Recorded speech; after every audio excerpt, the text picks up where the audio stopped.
Daniel, sobre la Baja Divide, ¿de dónde a dónde fue tu ruta? ¿Cuánto tiempo te tomó y qué temporada fue?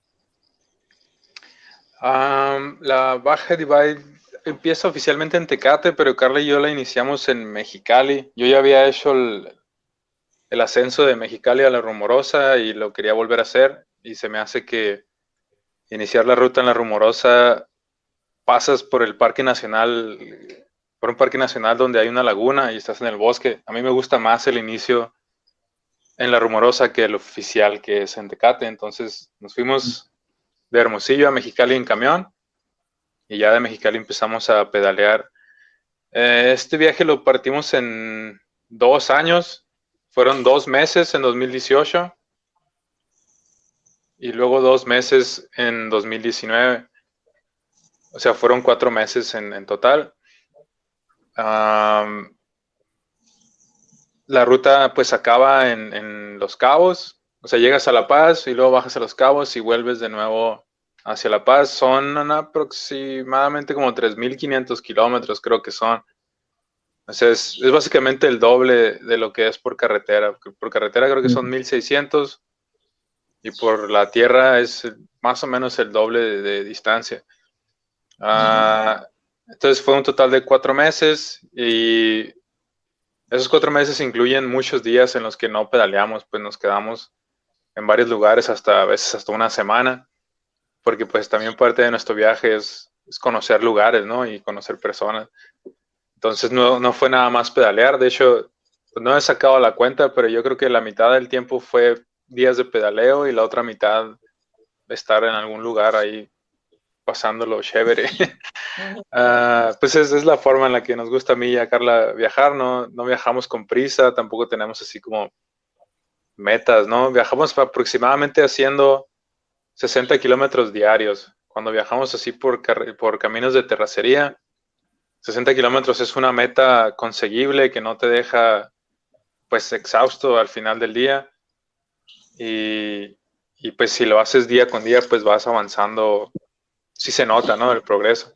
Y pues además son caminos de tierra, tienen mucha más, pues los caminos son más inclinados también, están menos mantenidos, entonces a veces tienes que empujar la bici. Entonces, por ejemplo, cuando yo viajaba por carretera hacía 100, 120 al día, pero ya en la terracería me di cuenta que eso no iba a ser posible, entonces un 60 ha sido nuestro andar diario y así es como lo hicimos ahí para la Baja Divide, así, sin prisa, disfrutando. Es difícil, pero es también pues muy recompensatorio, ¿no?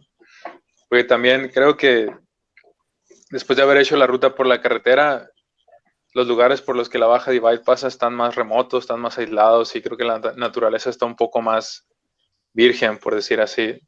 No totalmente, pues ya hay gente en todos lados, pero hay menos.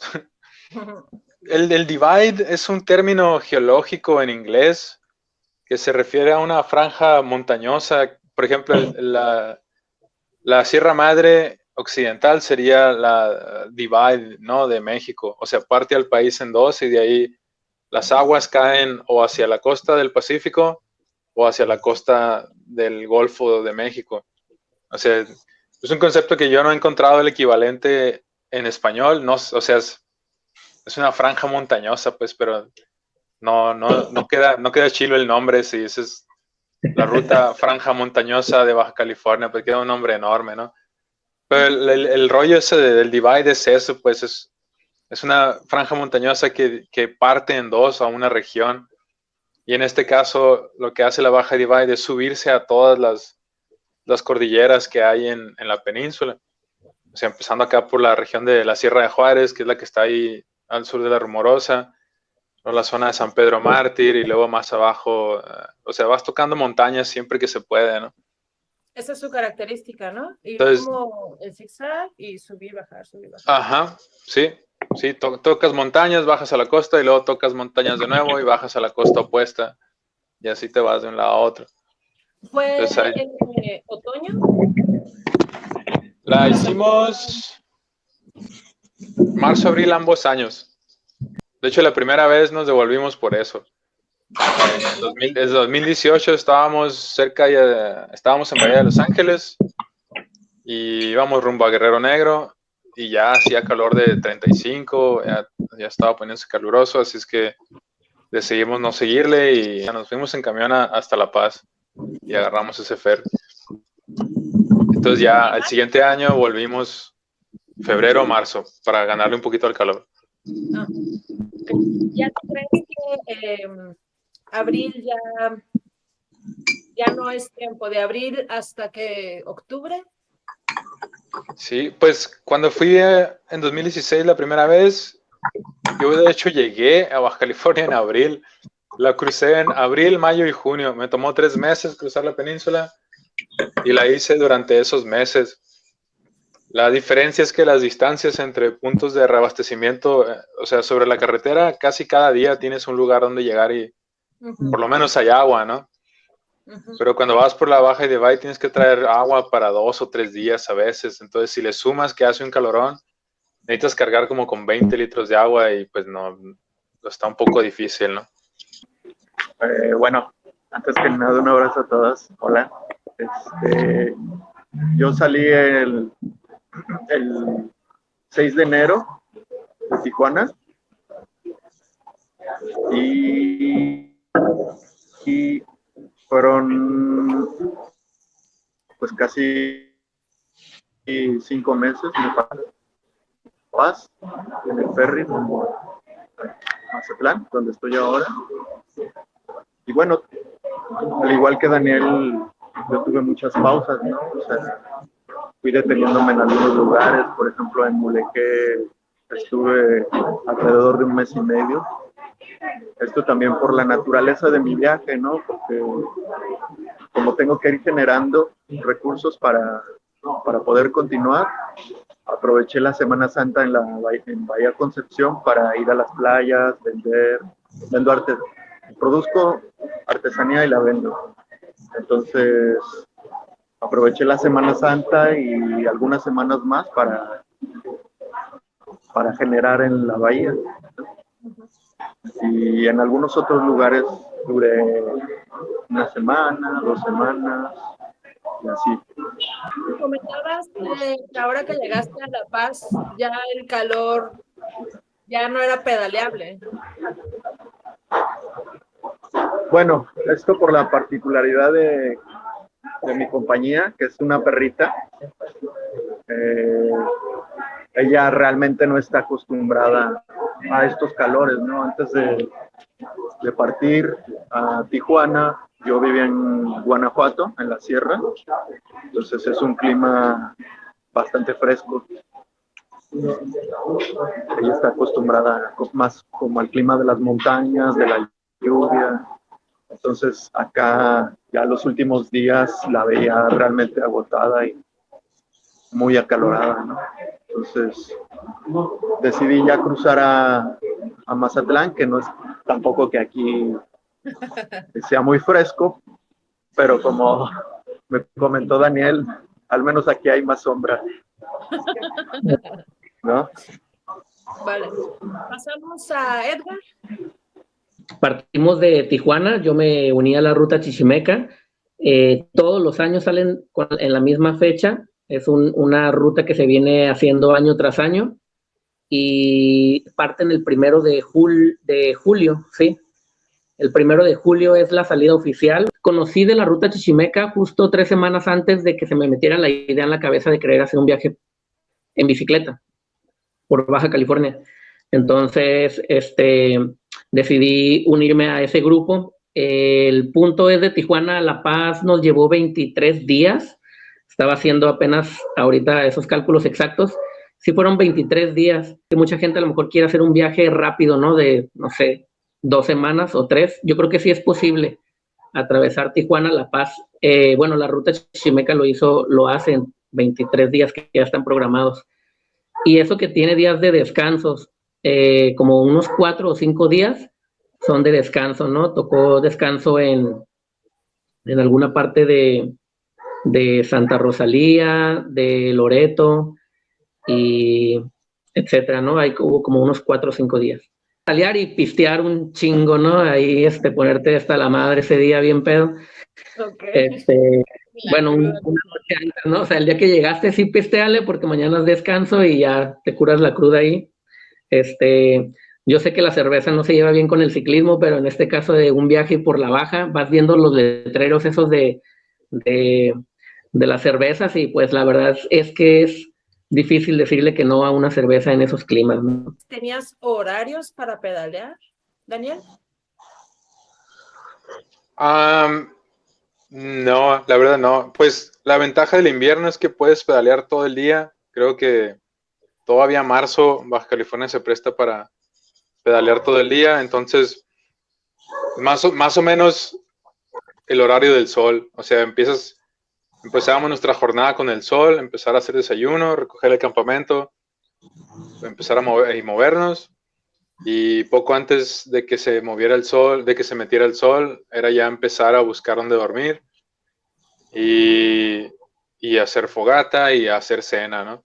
Entonces era más o menos, nuestra jornada era con el sol. La ventaja de creo casi toda la península es que, al menos a mí me parece que uno puede dormir donde sea, o sea, donde quieras acampar se puede.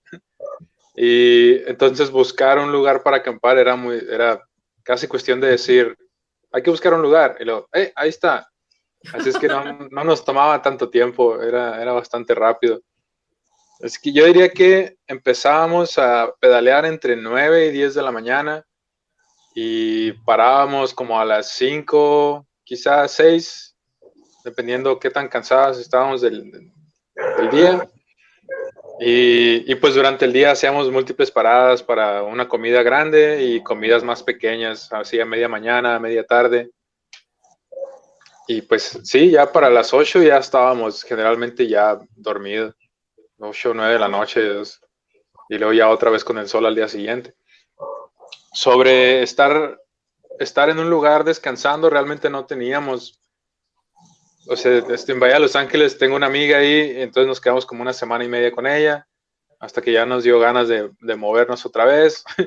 En La Paz tenemos otros amigos, creo que estuvimos 2 semanas en La Paz antes de movernos de nuevo. En otros lugares fue nada más cuestión de un día.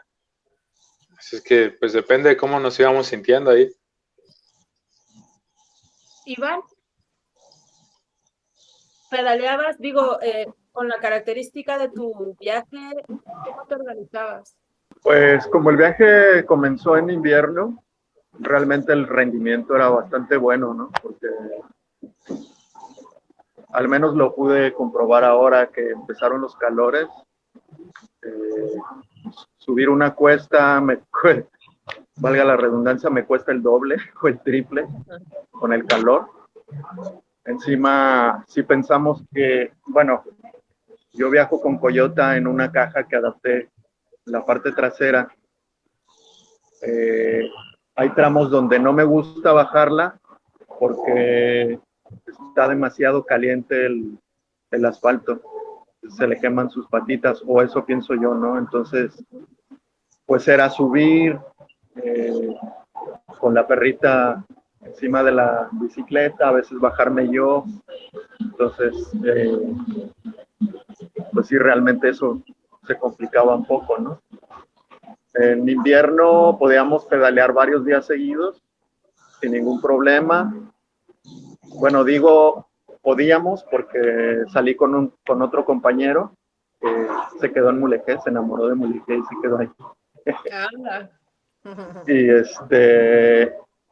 Y sí, podíamos pedalear bastante bien con el frío. De hecho, hicimos la ruta hacia San Felipe. Entonces, antes de llegar a Héroes de la Independencia, nos agarró la nevada y ahí tuvimos que permanecer como 2 semanas por el frío, hacía demasiado frío. Permanecimos 2 semanas en el rancho de un señor que conocimos, pero de ahí en fuera era bastante el rendimiento en el invierno. Edgar, en la ruta chichimeca, como lo explicabas, sí tienen tiempos marcados, igual horarios para todos salir, o cada quien puede salir a un horario. ¿Cómo se organizan siendo tantos? Sí, la ruta chichimeca tiene un calendario ya predeterminado, ¿no?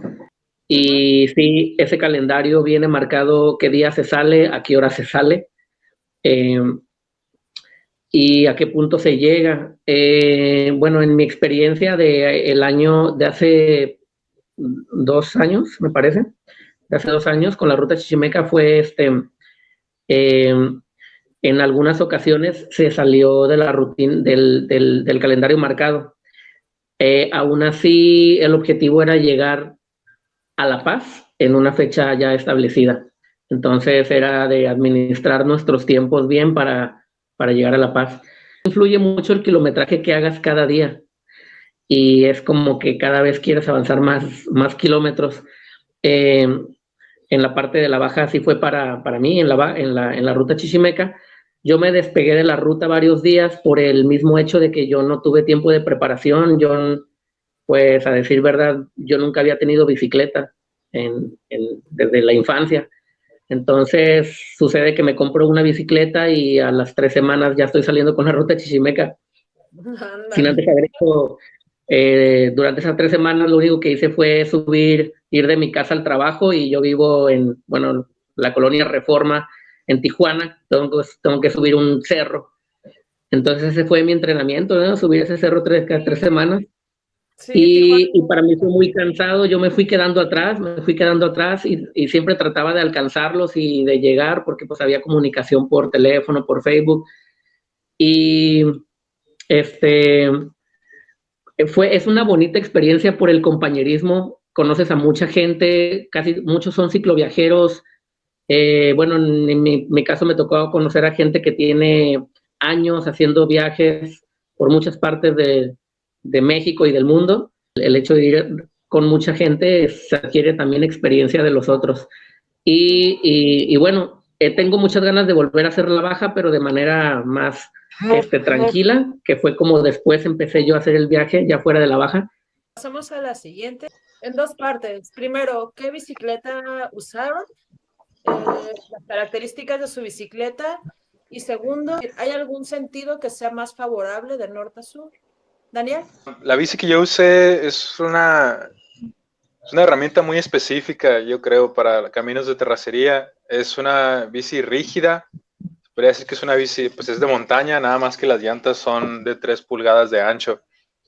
Creo que esa es como la característica más particular de mi bici y de las bicis que usa Carla. O sea, de la bici que usamos Carla y yo básicamente es llantas anchas, sin suspensión, para poder pasar sobre pues la variedad de terrenos que hay, ¿no? Muchos tramos de Baja California es muy arenoso o mucha piedra y pues son caminos de terracería, entonces no sabes qué te va a tocar.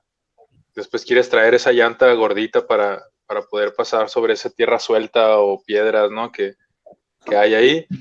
La otra, respecto a llantas también, es que traemos el sistema sin cámara, ¿no? Traemos líquido dentro de las llantas y eso es lo que previene que nos estemos ponchando con tanta frecuencia, pues, porque estamos en caminos de tierra, está lleno de chollas o de nopales ahí tirados en medio del camino. Entonces, con pues, básicamente se parcha sola la llanta cada vez que se poncha.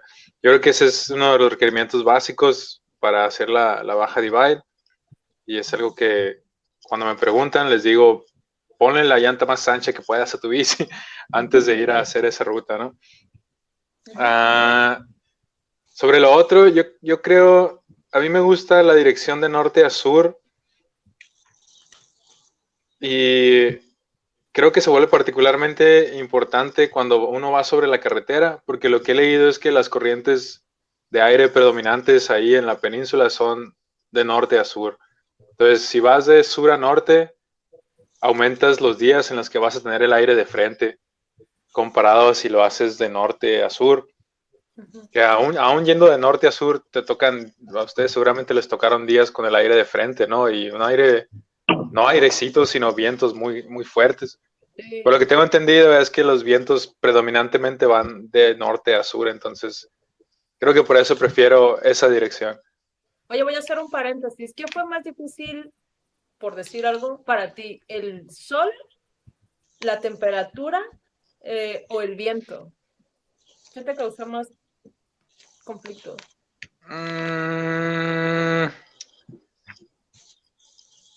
Pues durante el invierno el sol no me molestó en absoluto. O sea, me gusta en general que me dé el sol en la piel, pero sí nos tocó tramos en los que el aire nos estaba sacando del camino, pues. O sea, íbamos así hechos bolas sobre las bicis y aún así, como si te pasara un tráiler enseguida, pero era el puro viento, pues. Entonces, yo creo que si lo haces en invierno, el problema va a ser, bueno, no hay problema, ¿no? Pero se complica más en la situación del viento que la del sol. Pero si la haces en verano, el sol está muy pesada. Yo estaba en la zona de La Paz, ahí, Los Cabos, en junio, y me levantaba muy temprano para pedalear.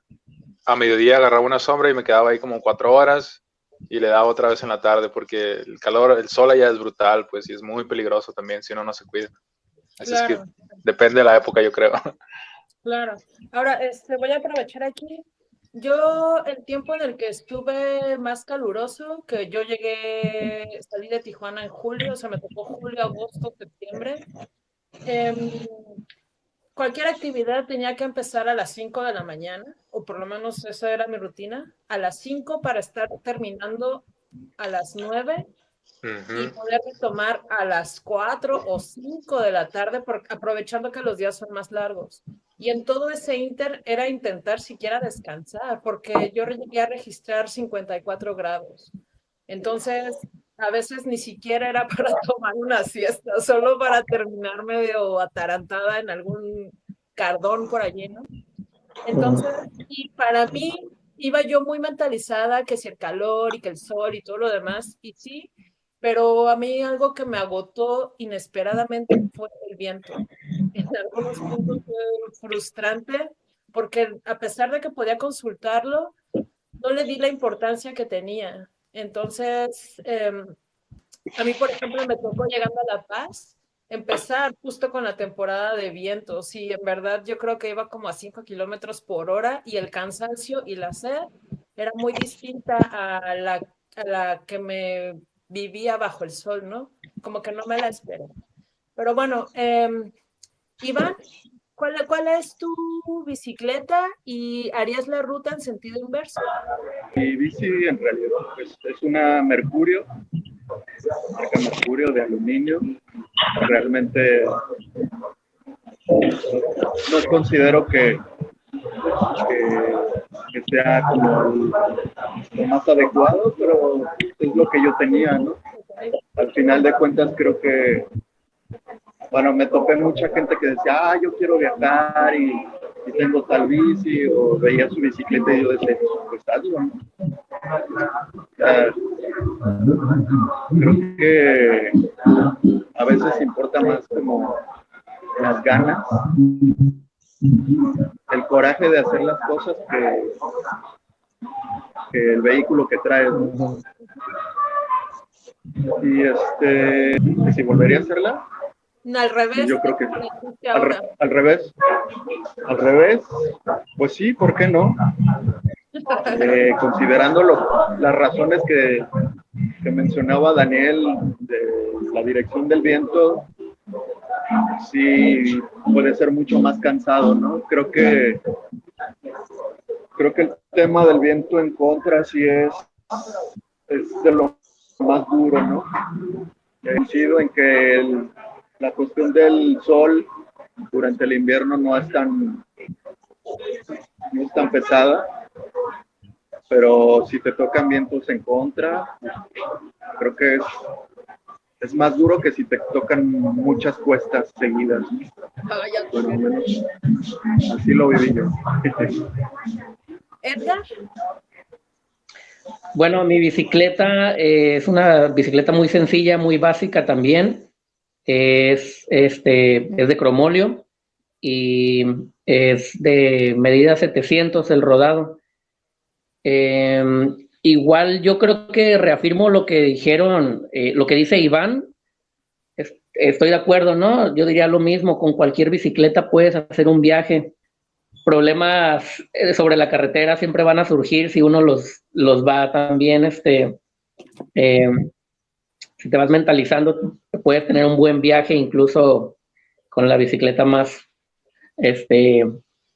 la menos recomendable, ¿no? Pero bueno, mi bicicleta, yo creo que lo único bueno que agradecí de mi bicicleta en un principio fue el asiento. Cuando salí de aquí de Tijuana, esa bicicleta venía ya con un asiento de la marca Brooks, que la verdad fue muy cómodo. Yo lo experimenté hasta que rompí ese asiento por no darle mantenimiento.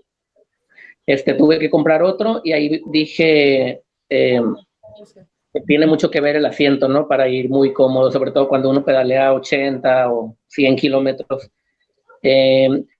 Entonces, sí, yo creo que eso le recomendaría a las personas que quieran hacer un viaje en bicicleta por la baja, es que sí, también lo que decía Daniel, sin suspensión creo que también sería mejor. Con tubeless o con líquido, pues mucho mejor, pero también con una caja de parches ahí llegas a cualquier lugar.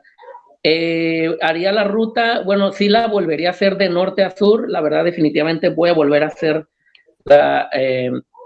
pero llevármela más calmada y no tener en cuenta ni fechas ni horarios, eso me gustaría. Y de sur a norte, híjole, la pensaría, no estaría nada mal para experimentar en carne propia que es hacer la baja de sur a norte, pero me han contado que está bien cabrón, entonces tal vez la pensaría mucho. Sí, el viento, ahora que, bueno, que estoy aquí en Tijuana recibiendo cicloviajeros por parte de la RAC, me han contado eso, los que vienen subiendo, que dicen, no, me tocaron días de mucho viento, y eso sé que es algo muy feo, sobre todo cuando si un día te toque viento, pues está bien, ¿no? Pero al segundo día también viento, y al tercer día también viento, yo creo que ahí se vuelve un infierno, y que igual, no es imposible porque hay mucha gente que lo ha hecho, pero sí es algo más extremo, ¿no? Háganla con cualquier bicicleta que tengan en cualquier temporada del año.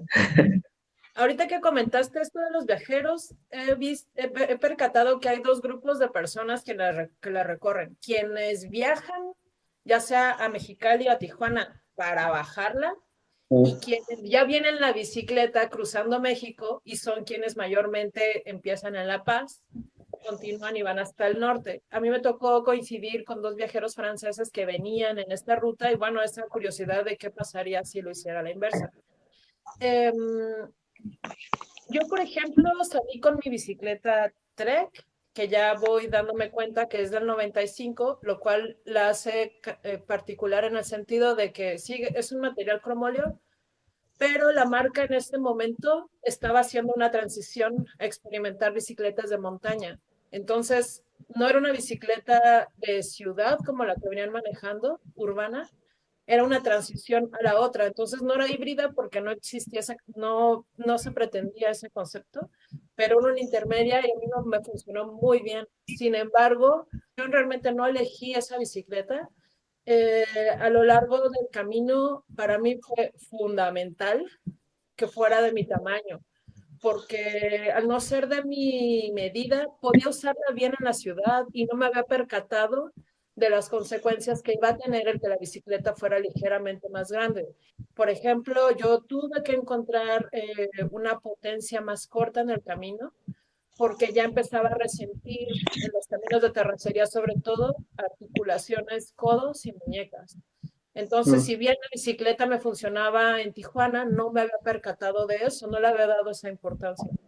Entonces, pero es lo mismo, yo no iba a invertir en una bicicleta, mis recursos estaban en ahorrar y sobrevivir el resto, solo fue lo más básico. Ahora, yo también ya hasta después, ya muy, muy avanzado el recorrido, fue que le puse el líquido a las llantas. No sé por necedad o no sé por qué lo hice antes, pero en verdad era el colmo que pudiera atravesar terrenos de terracería, valga la redundancia, sin ningún problema y que me fuera a ponchar con grapas al lado del camino. Entonces, era lo más insignificante y era lo que me tronaba.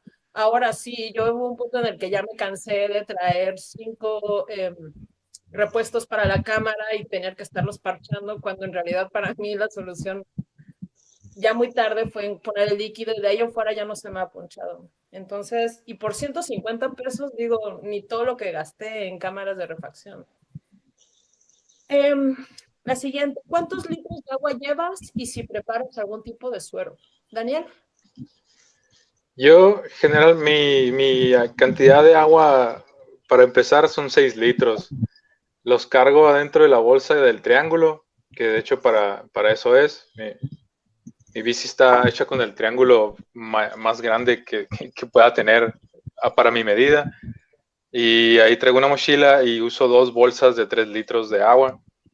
Entonces yo casi a donde vaya llevo 6 litros, que generalmente me alcanzan para el día y en la mañana siguiente llegar a un lugar y rellenar, ¿no? O sea, ya, pero había tramos en la Baja Divide donde llegaba a traer hasta 10 y creo que el máximo que llegué a traer fueron 12 litros de agua. Había un segmento de 3 días sin agua, entonces ahí entre Carla y yo traíamos como 20 o 22 litros de agua.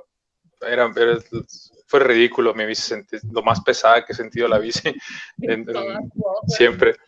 Pero en general es así, 6 litros y sé que al día siguiente voy a tener acceso a agua, 8, 10, claro, depende si voy a cocinar, si voy a hacer desayuno, que depende que necesita agua, si la cena que voy a hacer necesita agua, eso también varía. A veces si es un viaje corto, nada más de dos noches o una, pues ceno algo que no requiera agua, entonces así me ahorro ese litro, ¿no? O mejor me lo tomo. Compro sueros en polvo, esos me funcionan bien.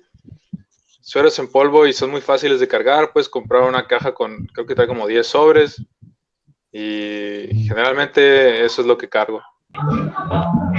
Cargaba alrededor de 5 litros, de 3 y 5 litros.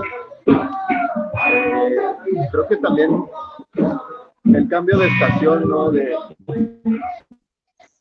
invierno a la primavera, del frío, el fresco al calor, también hace que ese tema pues lo consideres de distinta forma. Bueno, también siempre habrá maneras de no tener que cargar tanta agua, pedir en el camino, yo qué sé, ¿no? Pues bueno, en un principio cuando salí de mi casa, que armé las alforjas y que armé la bicicleta, pues yo llevaba 3 litros aproximadamente, o sea, diferentes termos que sumaban 3 litros de agua. Y, o sea, traía muy poquita, ¿no? Y durante el camino pues, me fui haciendo de otras ánforas y creo que de lo que fue Guerrero Negro hacia abajo, cargaba como con 6 litros. Y pues bueno, todos los días había lugar en donde abastecer agua. Si no era en una tienda, pues podía ser en una casa o en un negocio que se viera, ¿no? Que nos pudiera invitar.